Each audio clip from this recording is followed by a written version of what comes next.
Mother of God Monastery was formed in 1961 as a daughter house from the Sacred Heart Monastery in Yankton. The sisters were called to South Dakota and the Dakota Territories, actually, by Bishop Martin Marty to work with German immigrants and the Native American population. So our roots are really Swiss roots. And the story of the sisters coming over, 5 of them, and landing in Missouri and then eventually making their way to the Dakotas is a pretty interesting one. We were formed because in Yankton we became over 500 people and we didn't even know each other. And that's not Benedictine, to not be able to be community. So they decided that we needed to have a new foundation that was created. The reasoning was Benedictines like to have a family sense of community where sisters would know one another. On January 6th, 1960, each of us sisters who were finally professed received a letter from Yankton, and it had 3 questions on it. And the questions were, I will go, I will not go, I will go if sent. Well, I was 22 years old, and I didn't know exactly what the Lord wanted me to do, so I checked, I will go if sent.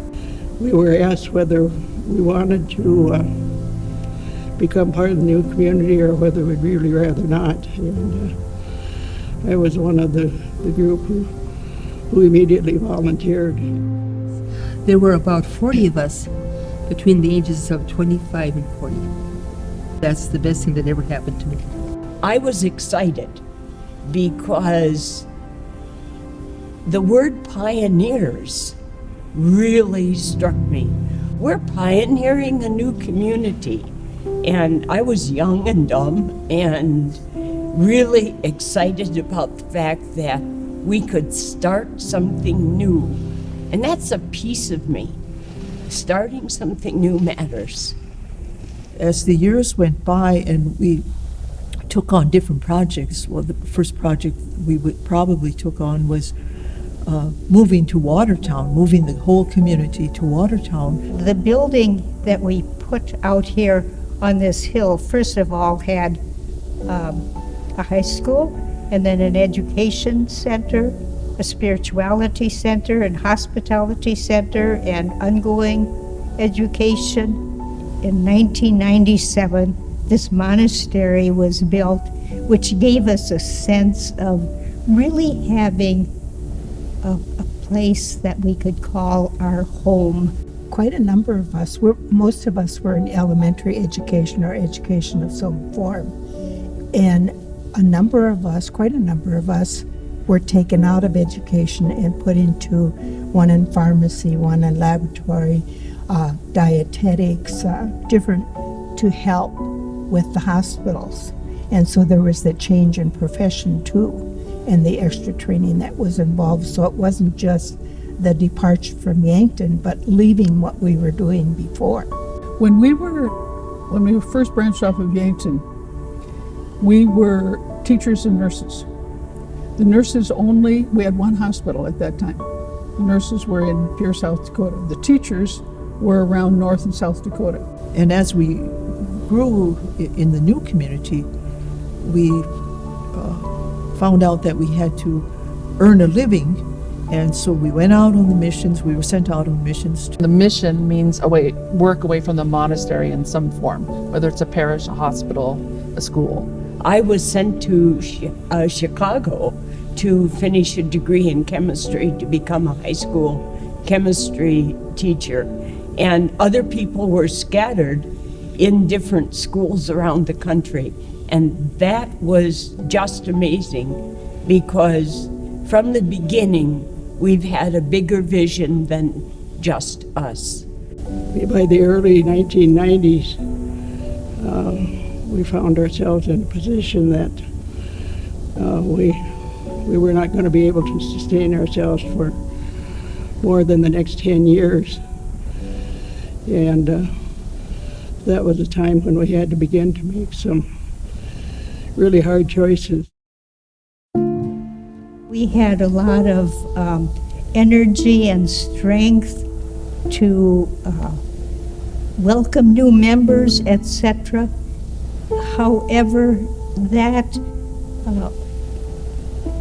didn't happen as we had dreamed. When we formed in 61, the number of sisters entering religious life was a balloon period. It hadn't been that way for more than 2 or 3 decades, but we thought it was going to last forever. And we got right into the midst of formation and decline in numbers of religious happening pretty much simultaneously in the church.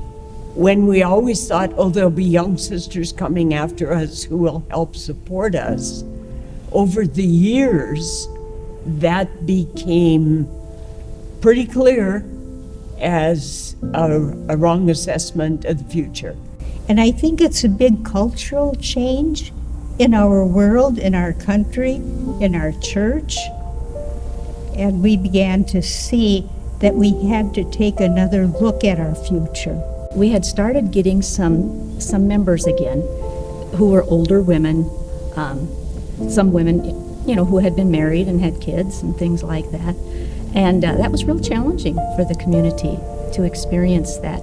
And yet we as a community decided that was how we were going to open ourselves up to who God was calling to our community at that time. And it seemed like it was really going well. And then, only 2 of them have stayed. And we just came to realize that at this day and age, women are not being called to our community this way of life in the traditional sense. We needed to make a decision, I think. Are we going to keep pushing, trying to figure out how to get new members here? Or are we going to say, if our community no longer exists in the form it does, do we have a way to leave a legacy? There's always, for me, the question about how am I going to continue living this monastic life? And so I think for all of us, the question has always been, how long are we going to continue? What are we going to do? Who's going to turn out the lights? That kind of thing. So when we really brought in Ted and Beth as our facilitators to help us with the questions, initially it was the getting along with each other. Because like we said earlier, especially the teachers, we were scattered out in different missions and whatnot. And so you may learn to live with 2 or 3 or 6 or 10, but now we're 30 or 40. And so first of all, facing those conflicts, facing those issues where they were unresolved was a big deal. That really helped us to know how to communicate without arguing it. And so this transformational journey that we've been on has really been a lot of letting go. Even me as a new member going, wait a minute, we're doing what? What do you mean there's no, I thought there would be at least a few members coming behind me, and that hasn't occurred. So everybody has had to let go in their own certain way of what they expected. Life is not going to be as I thought it would be, as I dreamed we would continue on growing with membership. I had to do a lot of grieving of that, changed vision, before I could truly embrace the future. And I think when we could claim that and say it's okay, we can live and associate with others and draw others into our life in a different way.